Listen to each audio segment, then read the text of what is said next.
Hey, good morning, everybody. Here from this is the Never Done and Always Changing. I'm Scott Robertson. Uh, this is my G scale, 1/2 inch equals a foot layout indoors. And after posting some pictures, a little video on some of the landscaping I'm starting to put in here. This is just in process right now type thing. I got some comments about materials I was using, etc. I thought I'd try to share some of that with you today.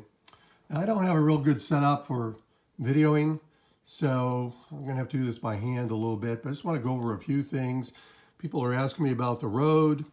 The road is nothing more than sanded grout glued down with, I just painted on some matte medium, full strength matte medium, and then dusted on the sanded grout, let it dry. Let some of the black show through. I'd use a piece of black gator board, cardboard, anything could have worked. And then down the middle of that, I added some little dirt and greenery as this little centerpiece of the road. And then I held that all in place with some diluted matte medium where you do a little wet water, spray some of the water or the glue on there and let it glue up. I then added some grass here in place. This is some 12 millimeter that I ended up, once this was dry, I came back with some spray glue and spray glued right in that immediate area, let it tack up for a minute, and then I pinched it in with my fingers.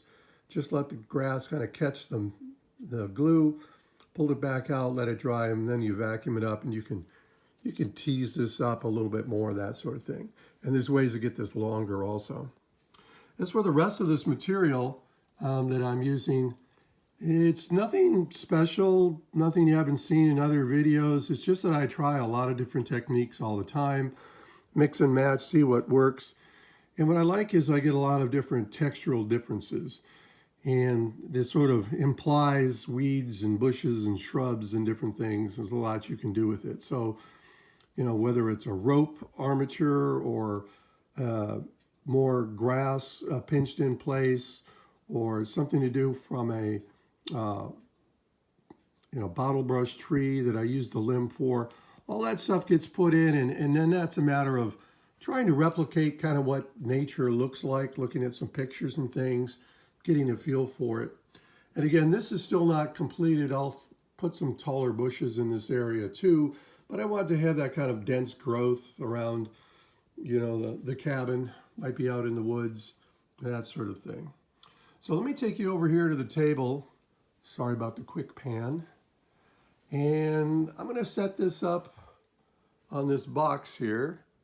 I'm going to spin this around, and hopefully I can just show you some of the materials in real time up close.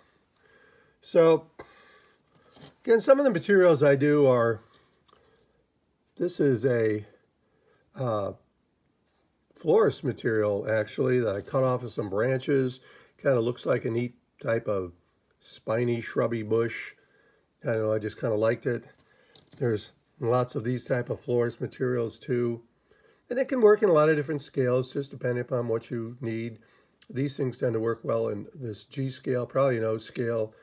Maybe in a smaller scale, might be a little bit different, so I can't get that in focus there a little bit. But there's a lot of those kind of materials you can find cut off in the store. This might not work for most people, but on some desert areas, it kind of looks like different types, some type of an agave. Again, I'm for creating the idea of something, not necessarily modeling the exact material. One of the other things I did was, if you are into the bottle brush method of making trees, so this is wire with some rope material that's been cut in there, spun, and then I just sprayed it. Spray it green, spray it brown, spray whatever color you want. But in this case, what I'm doing is I'm using this and I'm bending it up so I get this flat section like this. And then you can either use it as is, and you can cut the tail end off or bend that tail down and that tail, it could be stuck into the foam. And if you take these and you kind of twist them up a bit, you see you start to get interesting area of this and teasing this all, and you can add foam to the top of this, ground foam and things to the top of this, and you can either make that weedy grass, some sort of bramble, you know, something growing on top of there. Again, it's just an armature. And if you use different colors and you mix it all in, you'll get a lot of variety from that. For example, these are some smaller pieces that were done same way. You see little turn down pieces here. If you're using foam, it's real easy to stick these in the foam. And then again, you've got a nice little tall grass section that can go up against a wall, or it's just mixed in amongst things. And again, you can add foam to this, you know, work it out a little bit more. Other things that I've used are, I started making my own kind of bush armatures using all different things, using rope. And I also found this broom material, which you can actually find at Christmas right now. They're used for putting on a fireplace mantle. You know, it's got a little ribbon on it, but it's got this great, you see that there, all these little pieces. But if you cut those pieces off, like right in there, however tall you want to make it, and you stick that in some glue. I was using hot glue, and what I did was I would just make a little blob of hot glue on some parchment paper and then let it dry up a little bit, and then stick this stuff into the hot glue, and then you can paint that or cover with dirt. But the idea is then you have all these little shrubs and things. You can see how pliable that is, type of thing. And so you can glue that into your scenery, add some foliage on top of that or not. Again, when you're mixing it in with different things, you'll get different looks and different types of weeds, etc. So that's another one that I use an awful lot of. This was doing something similar, but I was using, instead of that material, this was simply some rope material that I put in. And in this case, I think I took a rattle can of spray paint and dusted on some spray. I added on some dirt in here, and it's like a little strip that can be planted in or cut up. So I have a lot of this available. And then, of course, I use a lot of, this is, I think it's called horsehair. You can find this in some furnace filters, but it makes a great material. It's great for making evergreen trees. And again, this stuff stuck together. It's just an armature that starts to create that laciness that you're looking for in a big shrub. This already comes green, but you can color it up. Again, add foliage to it. Just glue it into the landscape. Again, more variety to me. It's a lot more interesting. The other type of furnace filter material is, this is that blue material that you can get, and it's similar to the stuff you can buy in the hobby shop that you're just teasing out. So you can cut this. This works in any scale. You know, paint it, spray it, add some spray glue, and then you know, you're ready to go as a big, you know, vine or bush laying around. You know, see here, added with some color on the tips, etc. Then, of course, I use other types of florist material. This is stuff that I found. I don't even know if you can find this anymore or if it's around, but so much stuff is plastic now. This is real natural stuff. But this is just some weed, and then spray painted it, makes a nice tree. These little individual pieces make some nice bushes. It already looks like it has some leaves on it. Kind of works in O scale. Down in smaller scales, maybe not as much. It looks a little large, but definitely in O scale and G scale like I'm doing, it works just fine. Then, of course, there's the super trees. This is a big bunch. But I use a lot of this, sticking in and out, just adding foliage to it.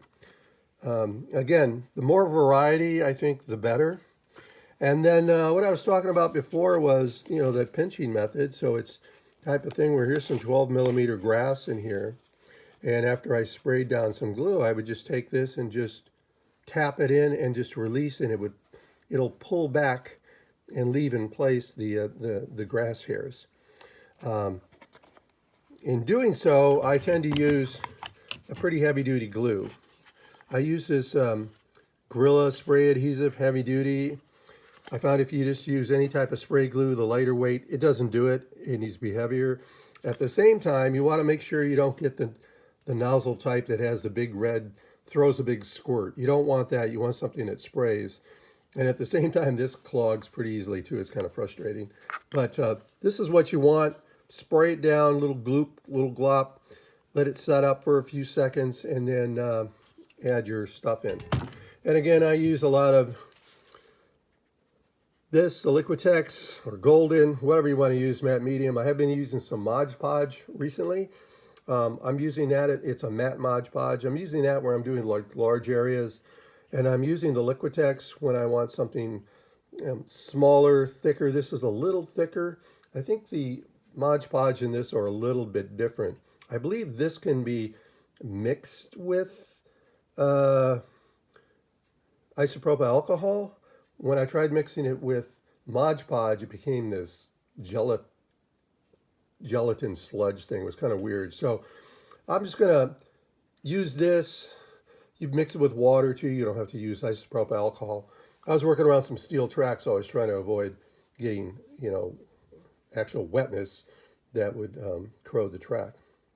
So with that said, I hope that helps. I know it's a very quick overview. It's just hard to show how all these things are actually done. But like I said, there's a lot of things online. That's where I got ideas for all this stuff. And again, you can do a lot of things. Create a lot of things. It's all about layering. Layering with details. Layering with different materials and colors. Static grass on some trees here. So it's just a lot you can do with natural materials. It's all a matter of taking your time, looking at some pictures, seeing how things look, how there's a ground cover, how there's another cover, and then there's a tree cover. And just kind of go from there. Anyways, hope you enjoyed that little tour. Talk to you later. Bye now.